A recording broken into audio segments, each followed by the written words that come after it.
Some of the things that I think are most critical, and the first is the scripture that I always keep in mind in doing this work from Luke 18. You know this story, the persistent widow who comes to the unjust judge and demands justice, and this judge, even though he's no good, he grants it, right? Because she just won't give up on it.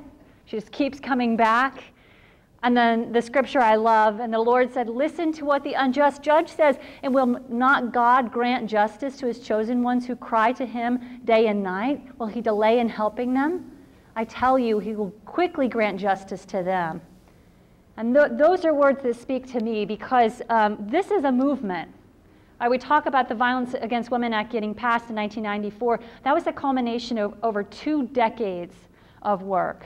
And so when in ending violence against women and children, we're not reinventing anything. We are joining a very large movement of people who've been doing this, and the church too. This is a picture of the Clothesline Project. Many of you are probably familiar with this project, but if you're not, talk with me afterward. I'd like to tell you about it.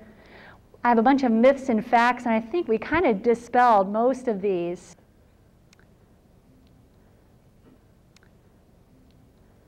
This one I want to go back to.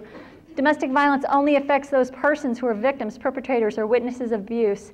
I love this quote. Violence in the home normalizes violence in the street, normalizes violence in the community, normalizes violence by the state. And so that this problem that often happens behind closed doors is much broader. And we're kidding ourselves if we don't believe that it has long-term, lasting effects for everybody in our communities. This is another important one. Domestic violence is just an anger control problem. It occurs when the batterer loses it. The fact is, individuals who use violence are often very controlled and calculating. I worked with a woman who was a real estate agent, highly professional, and she was dressed to the nines, head to toe. Her abuser was very careful in where he would hit her in places and on the arms just high enough so that she could hide them with her clothing. Now, that's not the actions of an abuser who's out of control, right? Those are the actions of someone who's very much in control of what they're doing. The working definition, and there are many, I like this one, a pattern of behavior in any relationship used to gain or maintain power and control over an intimate partner. And that's really important. The power and control, if that can stay with you, right? Because there are a lot of myths out there where sexual violence is about sexual need and sexual desire. It's not about sex, right? It's about power and control. It's about his anger control issues. No, it's about power and control, or her power and control. And it works. It's working for the abuser. This is a picture here. Jennifer Boyce, an epidemiologist who was killed just in January. I put this picture up here because a lot of times the videos and pictures you see are, you know the picture I'm talking about of the woman with the big black eye, right? And she's all just have a little blood, but you know, and that's what we're supposed to look for. No, this is the face of someone who was killed by her abuser less than a couple weeks after she filed for divorce and was getting out of the marriage.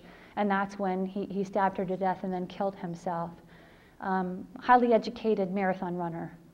The power and control wheel, many of you have seen this. And for those of you who haven't, please look it up online. There are a million different incarnations of this wheel now in a ton of different languages. And they're positive ones too, like the wheel of healthy relationships, which I love. And they're great tools. You can take these to your Sunday school class and just talk about them. I've also used them as a means of intervention when I've had folks who say, no, I'm not really, he's not abusive. And then I start to go through and I say, okay, well, what about this damage he's doing to your pet? What about all these weapons that he has displayed? What about his threats that he's going to take the kids? And this model was developed, this Duluth model was developed directly from stories of survivors, which is really key. I mean, this stuff didn't come cooked out of some lab somewhere. Where and when and how often? 1 in 4 women. So, you know, you look around the room, you can do the math. 1 at least every person at the table, right? And because of the gun violence, the gun debate, I want to include these few statistics, especially the last one. Women suffering from domestic violence are 8 times more likely to be killed if there are firearms in the home. So when we talk about amending our laws, about guns. We're also talking about protecting victims of violence. I found some statistics on Phoenix. Here, the second one really stood out. Arizona averages roughly 100 domestic violence deaths a year, and it's steady. It's not going down. I just want to talk a little bit about the why. Again, it's not a loss of control. It is about power and control. It works for the abuser. And as long as it continues to work for the abuser will continue to use it as a tool. Violence is normative in our culture. And if we want to say why, we need to not point the finger, right? We need to take a look at ourselves and say, okay, as a church, what are we doing? What are we doing to say we're going to teach about healthy relationships and that violence is not normative? And how are we going to question gender norms? I don't think I need to go through why does she stay or go. Why stay? Well, I can live or I can die. I can have a home or I can be homeless. How do we take action? This is the critical part. We need to be persistent, creating a church climate of openness, using preaching and teaching on domestic and sexual violence, hosting and cooperating with community events. How many of y'all know your local program, your local domestic violence program? How many of you know somebody there personally? That's a good connection to make. That's a good start, right? Because it's a big difference between saying, hey, go down to this building you've never heard of and go talk to somebody I don't know, and saying, hey, you know, here's the name of the local program. Talk to Mary there, and she's going to give you help. Collaborating with community agencies. We act like islands. Churches, I mean, we're guilty of this. We act like everything we need to do needs to be our thing, and we're going to... No, we need to be part of the community effort that's happening. Know the programs, and of course, adopt policies and procedures. That's church law, folks. Safe sanctuaries policies are church law. But it's one thing to have them on the books. It's another thing to follow them. And if they aren't being followed in your church, you know, be the rat. Have the courage to be the rat and speak up and say, look, we all know these things are happening and shouldn't. Host support groups. Get involved in community activities. Re-examine and change, if necessary, scriptural and theological messages. How is our theology? And are we preaching and teaching bad theology around this? Have a library of resources, and Faith Trust Institute is the very best. You know, I can put you in touch with great curriculum for your Sunday schools. Build relationships. Important dates. Know when Domestic Violence Awareness Month is. Know when Sexual Assault Awareness Month is. I mean, these might not seem like big things to us. In the advocacy movement, those are the dates at which things occur. So we want to be part of that movement. We need to join in what's already happening.